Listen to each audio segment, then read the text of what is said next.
1월 5일 금요일 신명기 2장 26절로 37절 가나안 정복의 전초전입니다. 이제 이스라엘은 가나안 땅을 바로 눈앞에 두고 있습니다. 모압의 지경을 지나왔고 암몬의 지경을 지나왔습니다. 그리고 이제 요단을 앞두고 있는데요. 그 앞길을 가로막는 아모리 사람들을 맞닥뜨리게 됩니다. 그 시혼과 전쟁을 하게 되는 것이죠. 그들은 1세대와는 다릅니다. 광야 1세대는 모두 광야에 엎드려졌고 이제 2세대가 탄생한 것이죠. 1세대의 잘못은 무엇이었습니까? 그것은 하나님의 말씀에 순종하지 않았고 하나님의 언약을 신뢰하지 않았습니다. 하나님의 언약을 믿지 않은 것이죠. 올라가라 하니까 안 올라가는 것입니다. 하나님께서 그 땅을 허락하였다 라고 말씀하셨는데 믿지 않은 것입니다. 그래서 그들은 무너질 수밖에 없었던 것이고요. 이제 그 2세대가 다시 가나안 땅을 앞두고 있는 것이죠.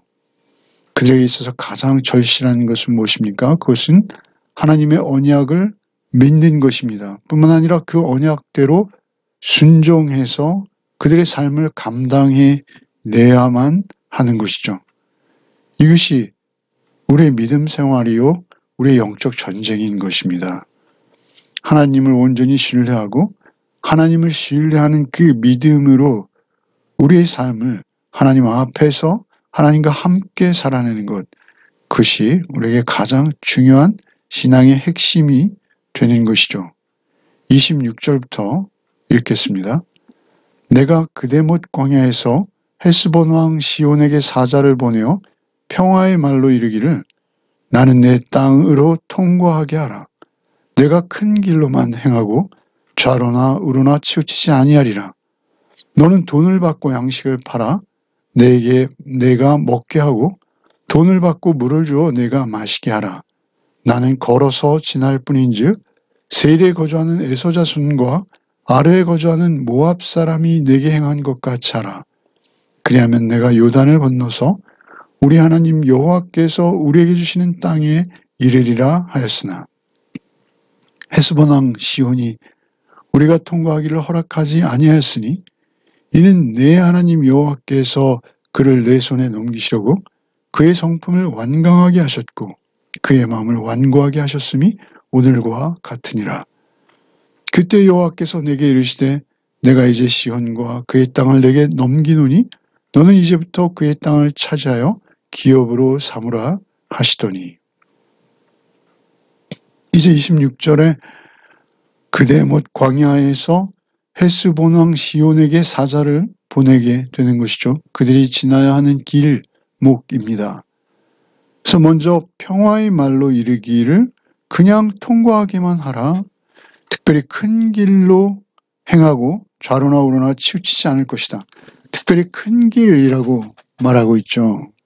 여기 큰 길은 소위 당시에 유명했던 왕의 대로 킹스 하이웨이라고 불려지는 어떤 특별한 도로였습니다.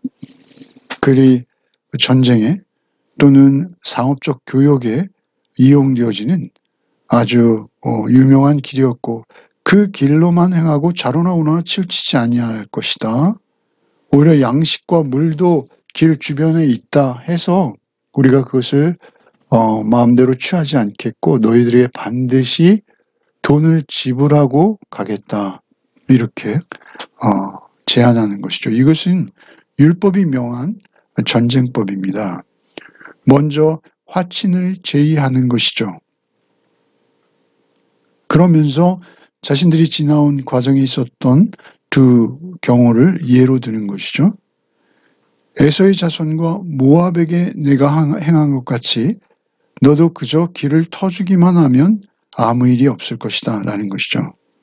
사실 이것은 극히 외교적인 표현입니다. 에서도 만만치 않았어요. 그리고 모압도 역시 엄청난 우여곡절이 있었습니다. 그럼에도 불구하고 어찌되었든 그들을 멸하지 않았다라는 것이죠. 그래서 너도 이 길을 터주기만 하면 우리는 너희와 전쟁하지 아니하고 지나가겠다라고 외교적으로 그렇게 말하는 것입니다. 그러자 헤스본 왕 시온이 우리가 통과하기를 허락하지 아니하였으니 30절에 이렇게 말하죠. 내 하나님 여호와께서 그를 내 손에 넘기시려고 그의 성품을 완강하게 하셨고 그의 마음을 완고하게 하셨음이 오늘과 같으니라. 그러니 그 시혼의 왕이 그 마음을 완강하게 해서 그들의 제의를 거절하고 결국 거절할 뿐 아니라 그들이 오히려 군대를 이끌고 나와서 이스라엘에게 대항하게 되는 것이죠. 그래서 그들은 역시 진멸할 수밖에 없었다라는 것입니다. 그런데 이것이 하나님께서 인간의 교만과 죄의 원인이 되신다? 그런 것은 아닙니다. 이 원인이 하나님께 있는 것, 하나님께서 일부러 그렇게 하신 것이기도 하지만 사실은 아니기도 하다라는 것입니다. 이상하게 들리실지 모르겠으나 헤스본 왕 시온이 스스로 완악한 마음을 먹은 것은 그의 본성입니다. 여호와께서 간섭하지 않고 그대로 두셨다 하더라도 그의 마음은 완악해졌다는 것이죠. 그것이 인간의 죄된 본성이라는 것입니다.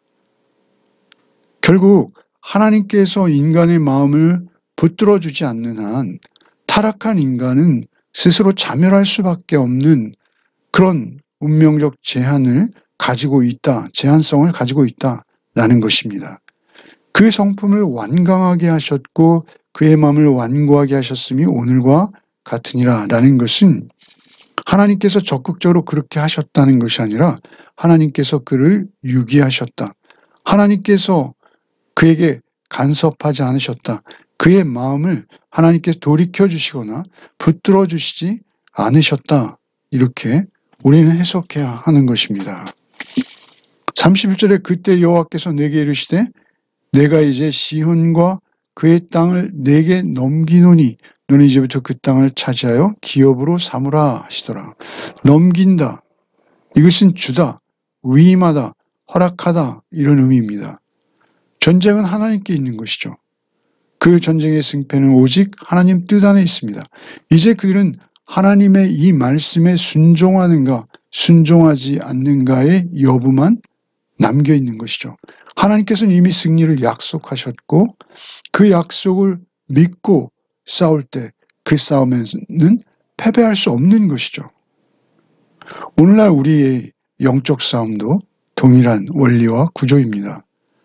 우리가 악의 세력과 영적 싸움을 하고 있습니다. 끝없이.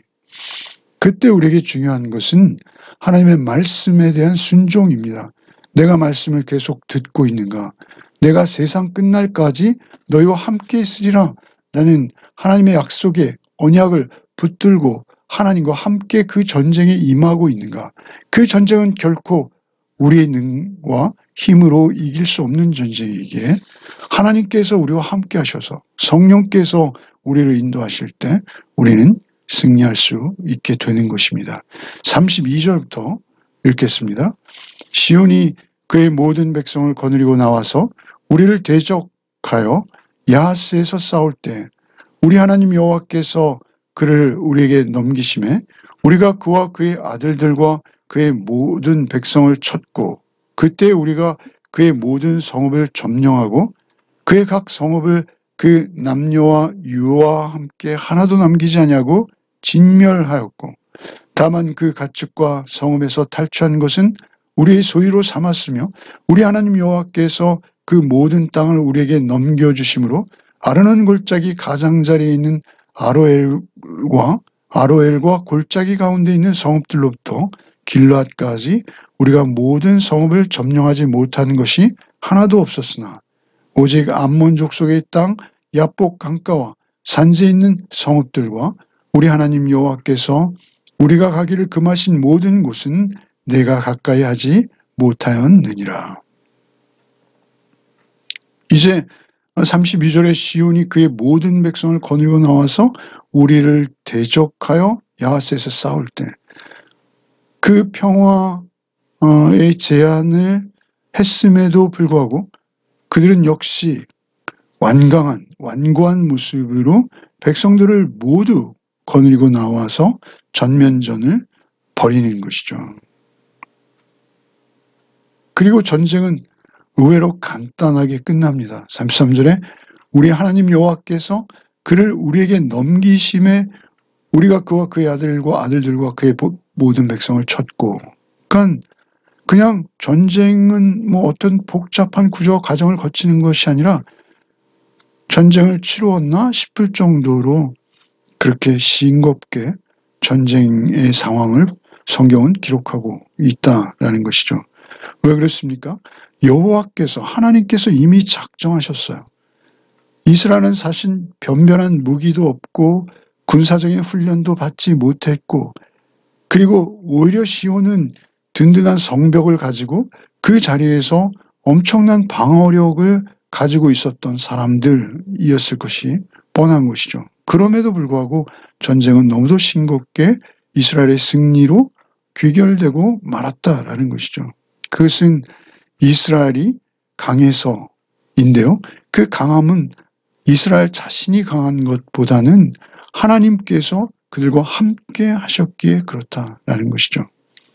그런데 이 전쟁의 특징이 34절에 나오죠. 그의 각 성읍에 그 남녀와 유아와 함께 하나도 남기지 아니하고 진멸하였고, 이 진멸이라는 헤렘이죠. 철저히 죽였다라는 것이죠. 남녀노소를 막론하고 모두 그들은 죽임을 당했다라는 것입니다. 굉장히 잔인해 보입니다. 그러나 우리가 이것을 하나님의 구속사적 관점에서 보아야 합니다. 그럴 때 여기에 굉장히 중요한 의미가 있다라는 것이죠. 결국 인류는 또 인간은 하나님의 피조물입니다. 이 가나안 전쟁은 하나님의 공의를 실현하는 하나님의 거룩한 성전이죠. 그 거룩한 전쟁에서 죄와 사단의 왕국을 철저히 섬멸하고 하나님의 나라를 세우는 것을 예표하는 그러한 내용입니다. 하나님의 긍휼과 보호에서 제외되었을 때 그 피조물에게는 엄격한 하나님의 진노와 공의 심판만이 기다리고 있다라는 것이죠. 그 심판에서는 어떠한 자비와 동정도 허용되지 않는다라는 것이죠. 우리는 하나님의 사랑에 속할 것인가? 아니면 하나님의 반대편에 속할 것인가?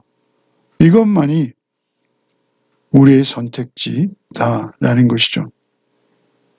하나님께서 결국 그들을 진멸하라 하셨고 그 명령에 순종하여 그들은 진멸할 수밖에 없었다라는 것이죠.